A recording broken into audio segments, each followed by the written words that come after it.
Hello, it's Phoenix with my Everyone is Beautiful challenge again. Today I went to the store with my sister, and that was my social hour of going out. I actually kind of forgot that I was doing this challenge, and I forgot to get myself in that state of really experiencing all the beauty. I did remind myself partway through our shopping outing, but what's interesting is even though I didn't really do it correctly according to my plan, when I got back just a few minutes ago, I reflected on the experience and appreciated all the beauty in retrospect. I didn't even do it that thoroughly, but I was just going through some of the people we saw at the store,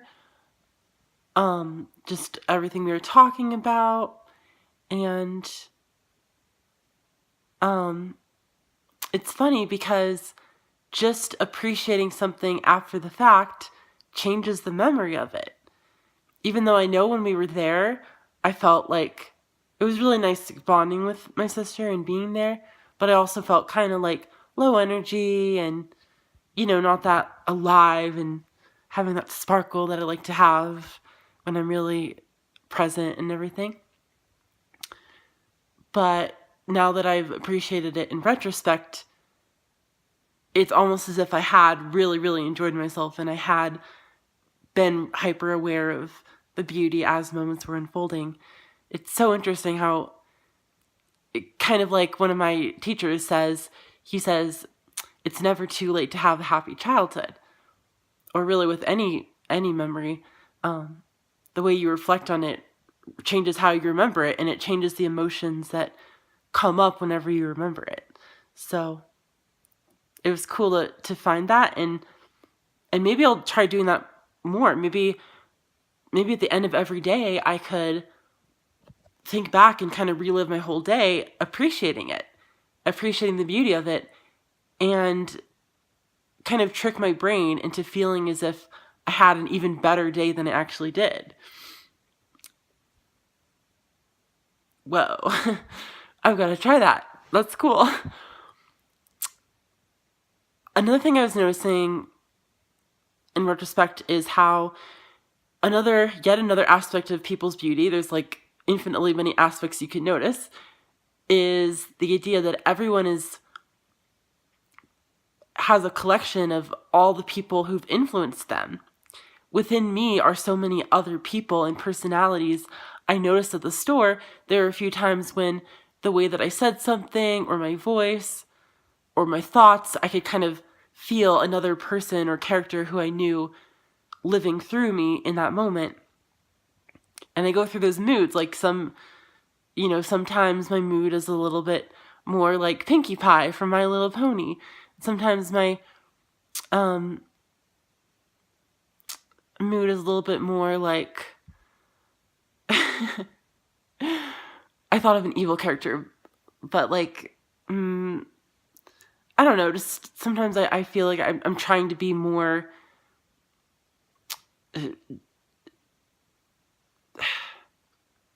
don't know if cool is the right word, but just like I'm trying to be more professional or more polished or distinguished, or I just have more of that kind of air. And then other times I just let loose and I'm just being fun and playful, and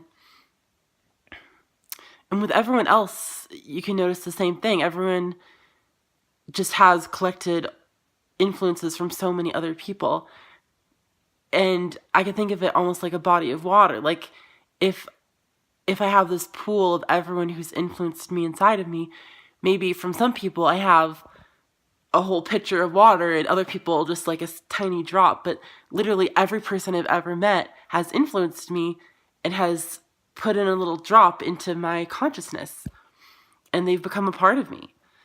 And everyone who's seen me, there's a part of me in them. So it's beautiful to think of it that way, and makes it real how we're so connected.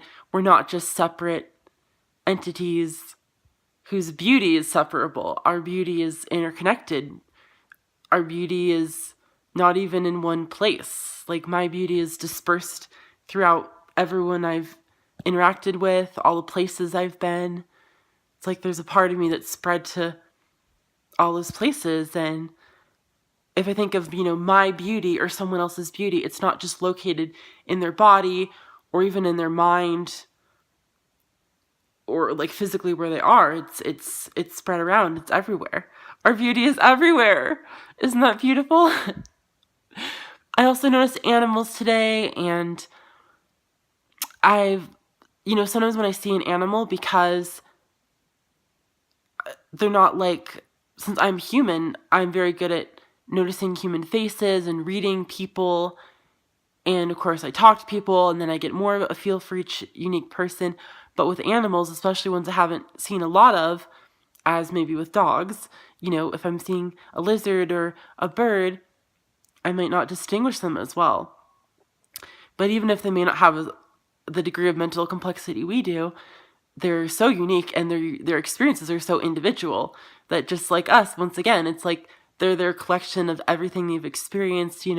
They've learned to avoid certain things, they've learned they really like certain things, and they have aversions and preferences and things that trigger all kinds of feelings in them. And just like us, they have their relationships. So I could see one bird is really like all these other birds, and their animals that they eat, and other animals that they see, and it's all like within them. And it's just so cool how, like, I think I may have also shared, it's like each one of us is a gemstone that has infinitely many facets to it, and we all reflect each other like infinite mirrors. Okay, well, that's it. That's all I've got to share today, and you're awesome.